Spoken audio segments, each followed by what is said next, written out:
Hi, I'm John Barbour.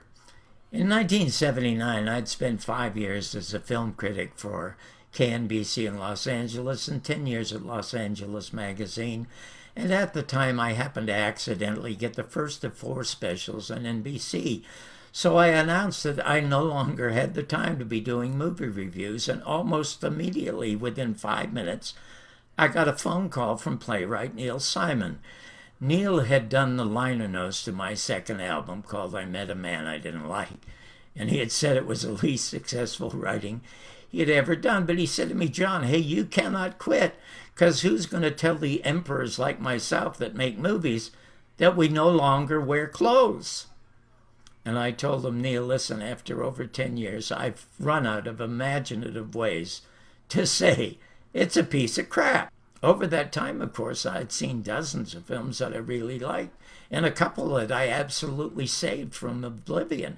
And one of those that I loved was Quentin Tarantino's Pulp Fiction, an absolutely outstanding, well-crafted film with a great storyline, great characters, and even greater dialogue to speak.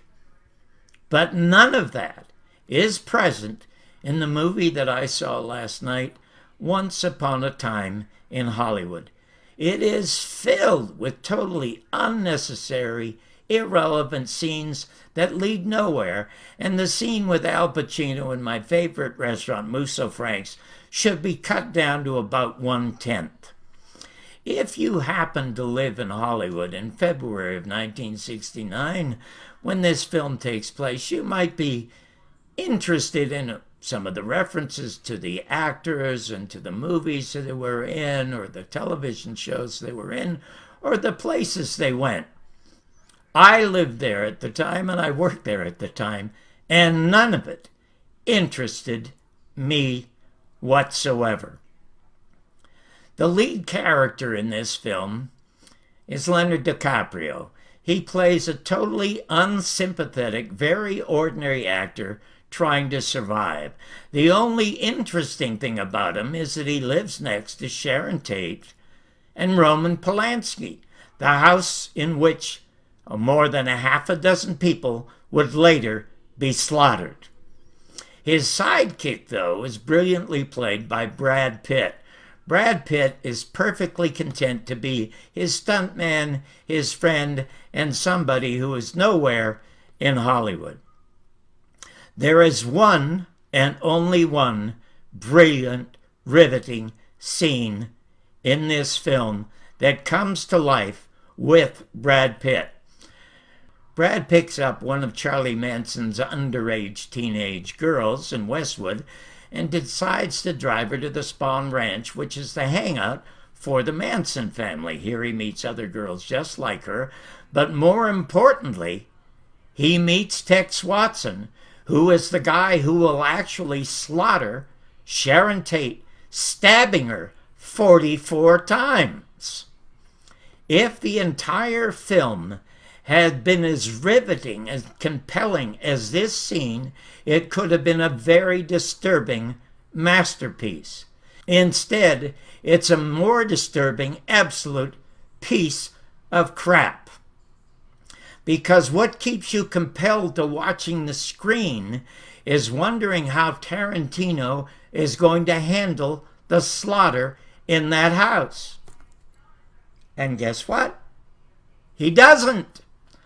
Once upon a time is a phrase that opened meaningless or sometimes meaningful fairy tales. And that is obviously why Tarantino called his film Once Upon a Time in Hollywood, because he was trying to turn this slaughter into a fairy tale. Now, I don't want to tell you how the movie ends, but I got the very distinct impression if Tarantino had the opportunity, he would also be telling us that the guys who were waiting in Dealey Plaza with loaded guns to blow the head off of President John Kennedy had themselves their own heads blown off prior to the time that the limo drives by carrying a smiling Jackie and Johnny who live happily ever after. I have seen thousands of films from the time I was 6 years of age as a kid in Toronto. I am a film lover, and I've loved nearly 99% of all the films that I have seen. This is the only movie I have seen in my life where I absolutely despise and loathe the ending. What it does, it tries to deprive us of the horrors and the inhumanity and the depravity with which humans can treat other humans.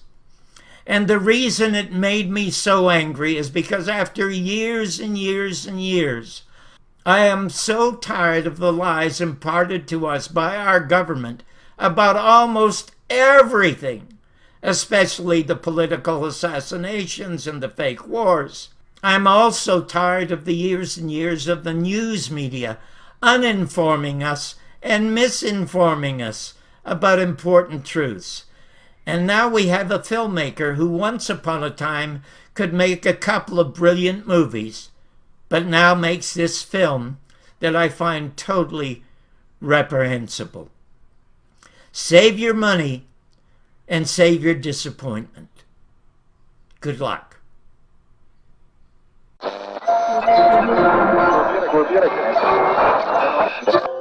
dark days are done and the bright days are here. My sunny one shines so sincere. Sunny one so true.